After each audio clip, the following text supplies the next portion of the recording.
Good day people, welcome back to the next lesson. I am looking at the document I gave you, a handout called Frames2, number 1. Okay, looks like this. And of course the document looks like this. That's the one I gave you there. Okay, that's Frames2.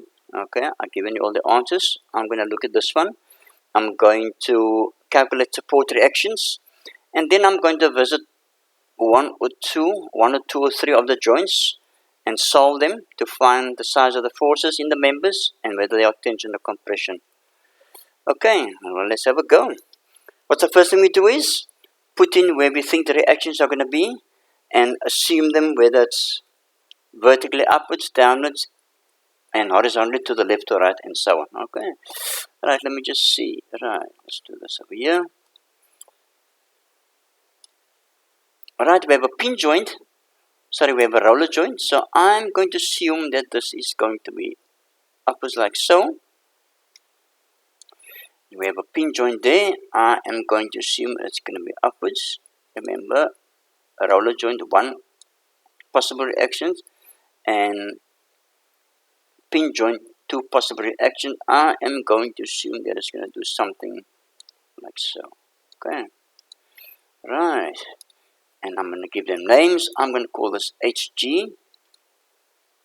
I'm going to call this VG. I'm going to call this VC. Right. Let's fire away. What do we do first? We take moments about the pin joint. Okay. So that we eliminate these two reactions here and find VC. And then we're going to sum vertical forces to find VG. And then we're going to sum horizontal forces to find HG. Okay. Now people notice here, on the frame, we've got vertical forces and horizontal forces acting. And we have a force acting at right angles too. Right, so keep that in mind. I'll deal with that as we go along. I'm going to say the sum of the moments about G is equal to 0. I'm going to try to squeeze it all on this page over here. Right, we've got VC, which is going to be clockwise. I'm going to start with VC, and all the others on the truss will be anti-clockwise, so that's going to be positive. So it's VC times. How far is VC from G? I think it's 10 meters. Okay, minus. Right, I'm going to start with that 2 kilonewton force there. So it will be minus 2. And how far is it away from G? I think it is 15. Minus that 2 there. That force there, has that force got any moment effect about G? No, it does not, because it goes to the point of rotation, so it will have no moment effect about G at all. So I'm going to ignore it. Minus 2. Right. Now, if I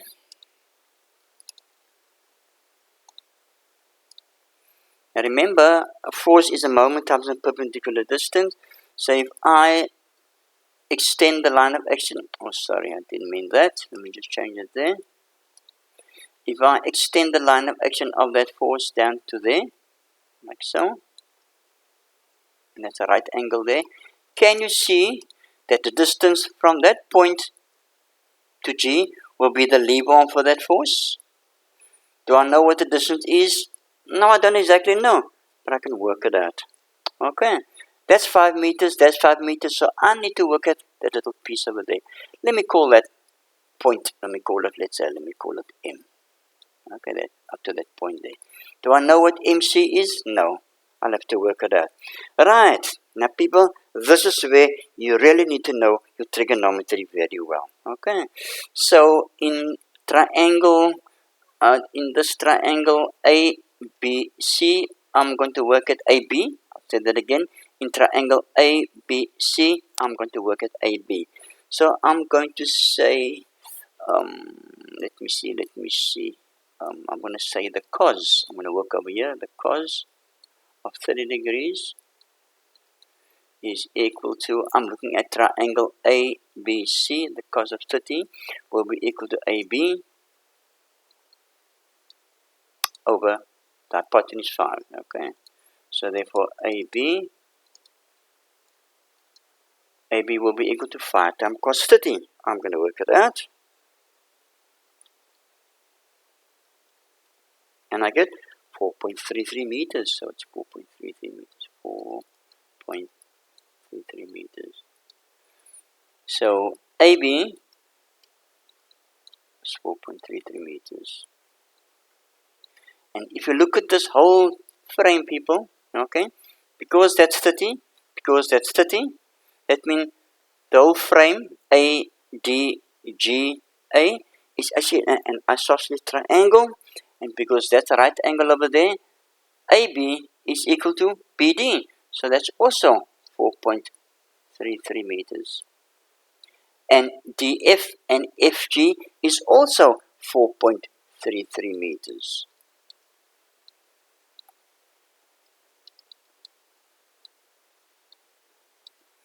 Right, I'm back to triangle ABC. So in triangle ABM, I can now work at AM. You see that? Okay. So knowing that angle and that given there, so I am going to say cos again. The cos of 30 degrees is equal to AM over the hypotenuse 4.33. Therefore, AM is equal to 4.33 times cos 30 times cos 30. That's equal to 3.75 meters. Okay, 3.75 meters. So AM is 3.75 meters. And the bit remaining there, take that away from that, is 1.25 meters. Okay, there we go. Okay, is it correct? There we go. Right, so what's the lever arm for that force there? It is 1.25 plus 10, so it is 11.25 meters. And of course, you can see there, if you got all of that wrong, and you got all of that wrong, this lever arm will be wrong, and then this whole calculation, this whole problem will be going wrong from here onwards. You need to get it right. Okay, 11.25 meters. Right, minus 3. Why minus? Because this force is also anti-clockwise with respect to G. So it's minus 3 times 7.5. There we go. Minus 2 times. Right. Can you see there?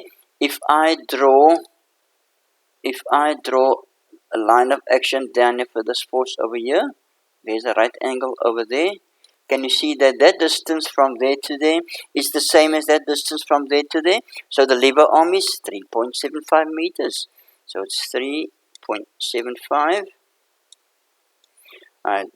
And this force here, will that force have any moment affected by G?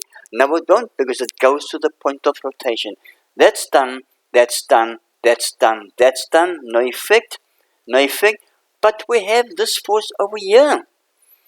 So, we can either do two ways. If I think of my previous lessons, you can either resolve into its components and take moments using those two components, or you can extend the line of action of that force over there, and then find the lever arm from there to there, which is I'm going to take the second option. Let me just change the color here. So, I am going to extend the line of action of this force like so. And then I'm going to draw a line at right angles through the point of rotation, like so. Okay. Oh, that's a bit skewed, but anyway. And of course, people, my 1 kilonewton force is still acting down. Let me write it in there. It's still acting all the way down there. And the lever arm for this force is that this is little d over there. Okay. Can we work it out? I think we can. That angle inside is how much? That angle inside there is, it is 60. So that angle inside there is also 60. So knowing that angle and my hypotenuse of 10 meters, I can now work at little d. And I'm going to use, let's see, what am I going to use? Let me just draw a little separating line here. It is going to be the sine of 60 degrees is equal to little d over 10. So therefore, small d is equal to 10 times sine 60, which is 10 times sine 60 is equal to, it is 8.66 meters. 8.66 meters. Okay, so that lever arm there is 8.66 meters, and that's the lever arm for that force over there. Now just by the way, people, if I look at this triangle over here, okay, this triangle here is symmetrical about that triangle there. Not sorry, this triangle and that triangle are symmetrical about this line here. That is why that side is equal to that side. So that angle inside there is also equal to 30, and that's 60, and that's 60. So that old thing that we call it the kite, actually, that old, by the way, call it the kite, and that line cuts it exactly into half, 8.66, 8.66. Right, let's continue. So I'm going to say minus, I'm going to stay in red. So it's minus 1. Why is it minus? Because that force is anti-clockwise with respect to g, so it's minus 1 times 8.66. Alright, so I'm counting my forces. We've got 1, 2, 3, 4, 5, 6, 7. I'm checking. 1, 2, 3, 4, 5, 6. Oh, where's the seventh one? Let me just see. We've got 1, 2, 3, 4, 5. Oh yeah. 1, 2, 3, 4, 5, 6. And 1, 2, 3, 4. I'm just checking if I got all. There's no more. It's equal to 0. Okay.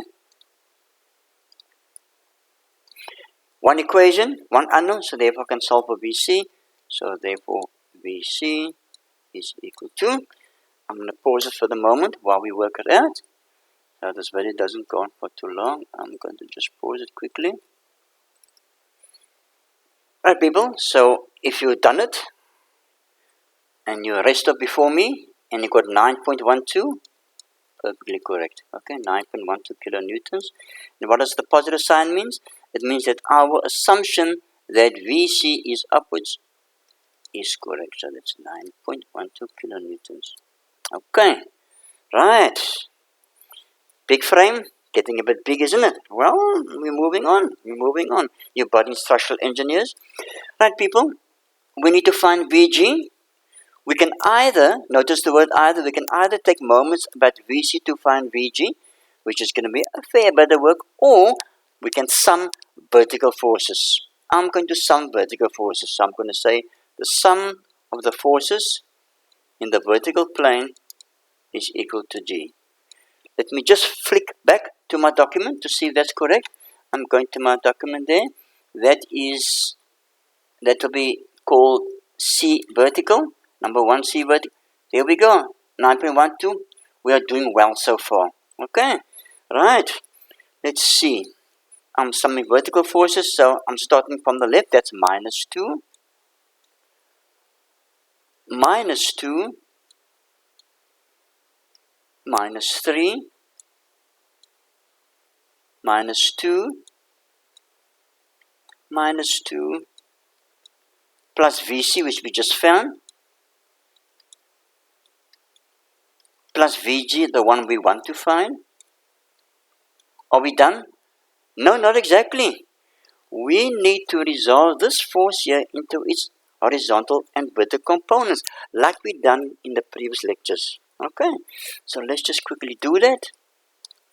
So I'm going to resolve this into its components, like so.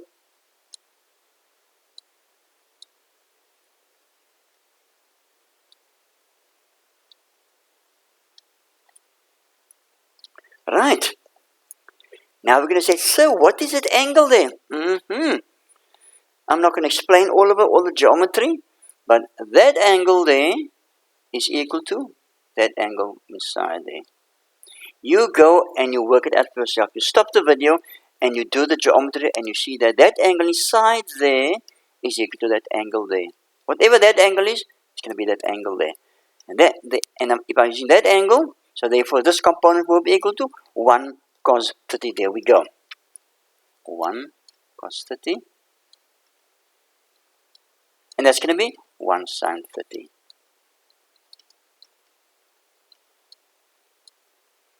Okay. So, I'm summing vertical forces here. So that's going to be minus 1 cos 30. Minus 1 cos 30 is equal to 0. I'm checking. I've got 1, 2, 3, 4, 5, 6, 7, 8 forces. I'm checking. 1, 2, 3, 4, 5, 6. Perfect. Right. I'm going to squeeze it in here. Therefore, VG is equal to, pull out your calculator and work it out.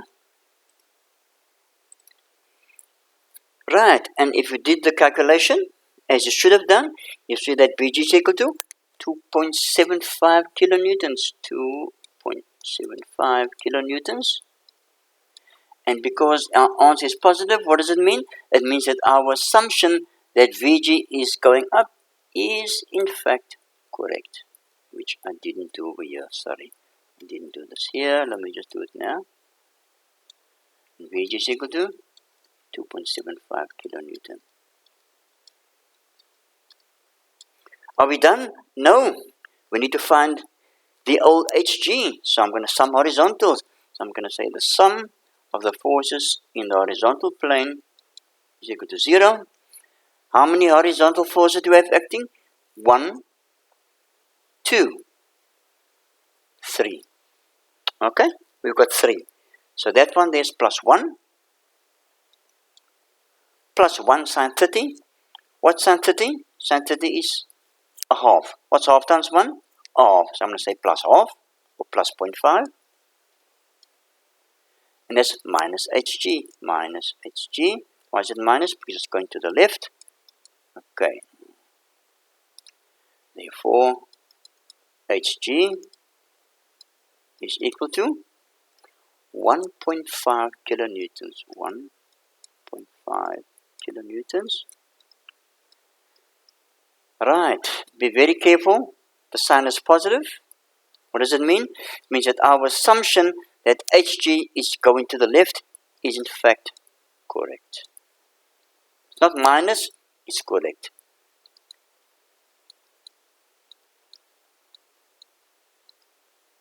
Okay, and I'm flicking back to my document I gave you. Going back there.